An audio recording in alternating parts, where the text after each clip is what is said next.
you can find a free service, and I think there's freeconference.com, and I believe they record, so they'll let you record like an hour's worth of teleconferencing for free. And then, the cost of your website, your hosting, and you get that as for like $10 a month. You can get a website, probably under $10 a month, probably. The merchant account, ability to take payments. Okay, if you use PayPal, that's free. All right. And then your mailing list service. And you can get one from anywhere between, 10 and $25 a month. I mean, just starting out, probably 10 and $20 a month, just starting out. Now, so what is that? That's, a max like $30 a month, and then, just starting out. So, so you would obviously want to do it more than once. Well, PayPal is free as long as you're not taking payments. It's not something you have to pay for monthly. When you make a sale, okay, that's when you pay the piper, so to speak, or pay PayPal. So it's they get paid when you get paid. That's how that works. And then as you grow, then you can begin using the more professional service. So you get better quality recording. You have more control over your calls, so to speak.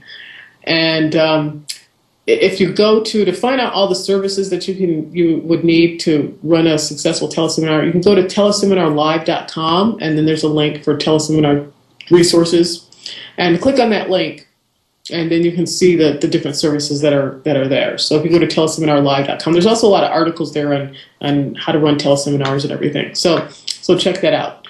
Now, how somebody else asked how long to know if the results are worth it. And you can know, I mean, if you're selling something, and people don't buy, then, there's a couple questions you ask yourself. One, are you selling something where people would be willing to exchange money for in terms of knowledge? Okay. That is, if you're giving a free teleseminar and you are wanting to promote your services. Two, if you don't have anyone coming to your teleseminar at all, then you have to ask yourself, are people really interested in this information? And so really, you shouldn't even be asking to. You shouldn't even be giving a teleseminar that people wouldn't be interested in, because it's just so easy, and I covered this in some earlier shows, to know if people would be interested in that information or not. It's just so easy to find that out. And so you would never, if you halfway knew what you were doing, you wouldn't be asking yourself the second question, are people interested in this information?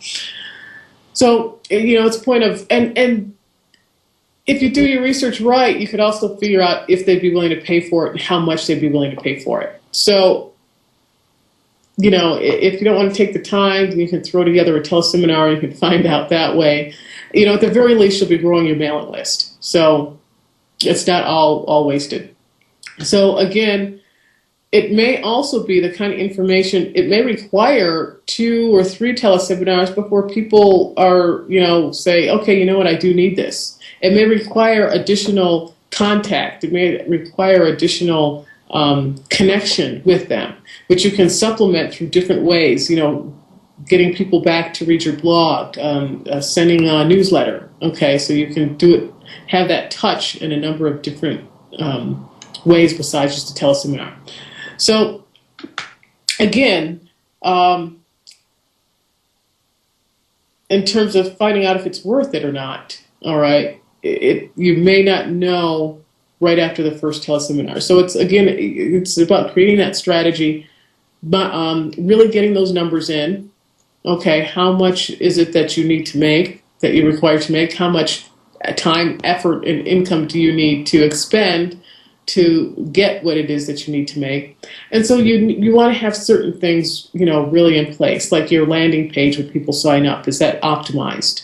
So there's just a number of different areas that you need to have down, and that's why this is something, a teleseminar is something you would implement pretty much after you have some other things down. and other things working, and you have some statistics on some other things in terms of how many people are coming to your website